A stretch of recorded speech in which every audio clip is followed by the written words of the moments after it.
Hi friends, welcome back to Bhavani Mokshal vlogs. ఈరోజైతే మా ఇంట్లో కాకరకాయ కర్రీ చేస్తున్నానండి. ఈ టైప్లో చేస్తే గిన అసలు చేదు అనేది అనిపించదు. ముందుగా సాల్ట్లో ఇలా కాసేపు ఉంచుకోవాలి. మెయిన్ ఇంగ్రీడియంట్స్ నువ్వులు, మెంతులు అండ్ జీలకర్ర అండి. ఇలా వేపుకోవాలి, సాఫ్ట్గా గ్రైండ్ చేసుకోండి. సాల్ట్ వాటర్లో కాసేపు ఉంచిన కాకరకాయలో వాటర్ అంతా రిలీజ్ అయ్యాక బాగా వాష్ చేసుకొని ఇలా ఆయిల్లో కాసేపు ఫ్రై చేసుకోవాలి. అండ్ కొంచెం తాలింపు వేసుకోవాలి. తాలింపు వేసుకొని కొద్దిగా కరివేపాకు వేసుకొని బాగా సాఫ్ట్ అయ్యేదాకా టమోటోని ఫ్రై చేసుకోవాలండి.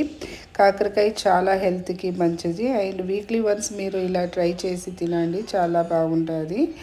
అండ్ కొద్దిగా టేస్ట్కి salt, chilli powder, garam masala ఇలాంటివన్నీ వేసుకొని ఫ్రై చేసుకోండి. గ్రైండ్ చేసిన పౌడర్, నువ్వుల పౌడర్ ఆల్సో కొంచెం చింతపులుసు వేసుకొని ఒక 10 minutes అయితే కుక్ చేయండి, చాలా బాగుంటుంది.